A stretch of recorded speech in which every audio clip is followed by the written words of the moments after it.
Dear Dr. Love, marami pong nagtatanong kung bakit po ako single at the age of 34 at ang last relationship ko was during college pa.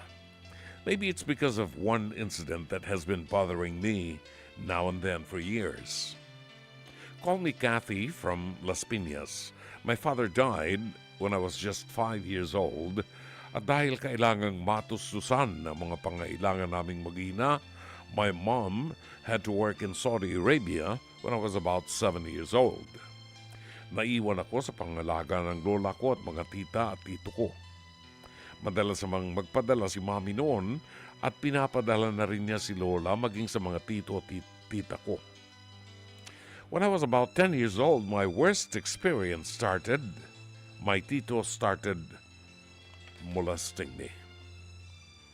At first, I thought he was just trying to be close to me and his niece, pero iba na pala. Sa totoo lang, wala pa akong idea kung anong ginagawa niya noon, but when I was growing up, doon ko lang na-realize.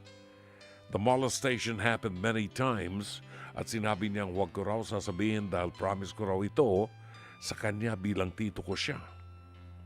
This only stopped when I was about to turn 13 years old. Gusto ko sanang magsumbong nung nagkakamuwang na ako pero pinigilan kong sarili ko dahil ayoko ng iskandalo at masira ang pamilya namin. At lalong ayokong mag-alala sa akin si Mommy habang nagpapakapagod at nagtatrabaho sa abroad.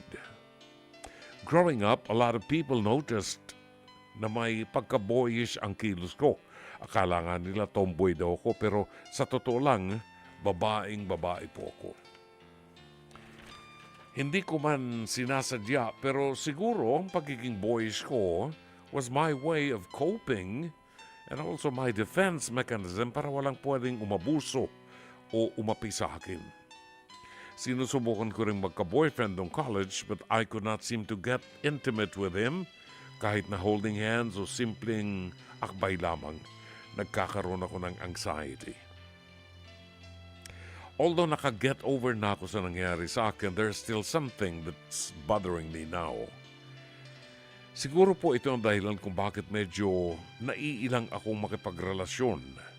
Sa ngayon, meron po akong 3 manliligaw at isa po sa kanila ay type ko. Dr. Love, dapat po ba akong makipagkonsulta muna sa psychiatrist or psychologist bago ko sagutin ang lalaking type ko? Gusto ko po kasing ayusin ang internal conflict ko para ready na ako once I open my heart once again to the person I want to spend my life with.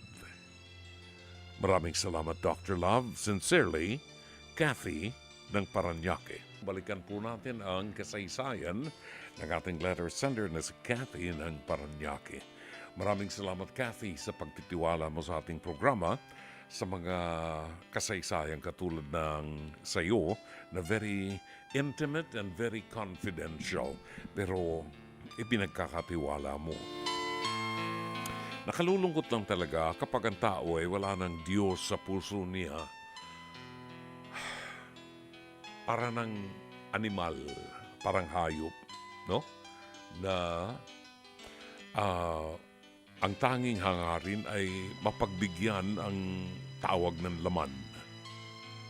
Parang hayop, wala ng kamag-anak, wala ng kadugo. Incestful. At napakalaking kasalanan to sa mata ng tao at higit sa lahat sa mata ng Diyos.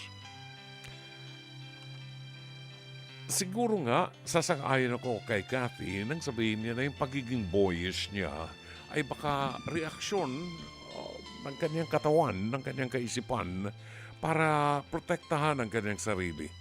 Parang defense mechanism unconsciously ay nangyayari sa kanya to prove that kaya niyang defensahan ang kanyang sarili, kaya niyang protektahan. Pero naganap na ang lahat at ito'y isang napakalaking pagkakasala at paglabag sa batas na dapat ay may managot. Now, na kay Kathy na yun kung palalampasin lamang niya. Subalit ang mahalaga rito ay paano niya haharapin ang future. Ngayon, lalo na may tumitibok ang kanyang puso sa isang manliligaw na gusto sana niyang bigyan ng pagkakataon na makabuo ng relasyon.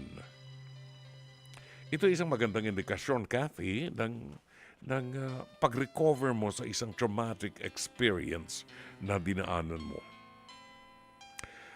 Maganda na binibigyan mo ng panibagong pagkakataon ng iyong sarili na makalimot sa nagdaan.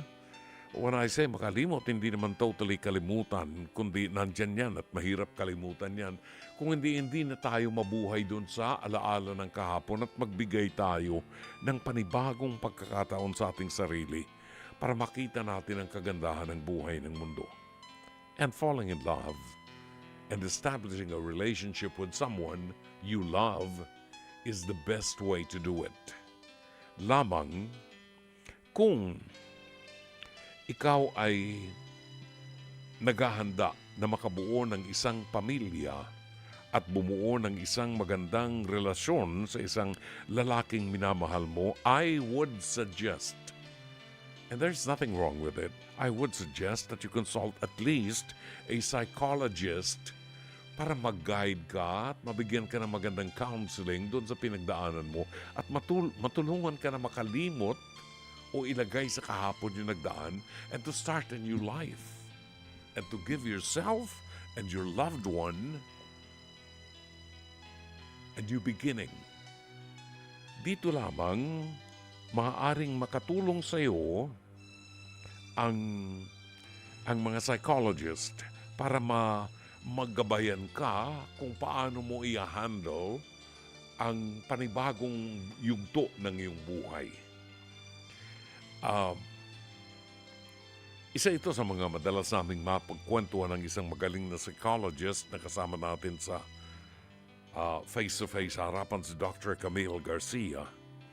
At kung makakausap mo ang isang katulad ni Dr. Camille, malaki ang maitutulong niya sa iyo para mabago ang tingin mo sa buhay at mabigyan ng isang magandang pagkakataon muli ang iyong sarili. Sana'y natulungan ka ng palatuntunan ito. As always, Dr. Love.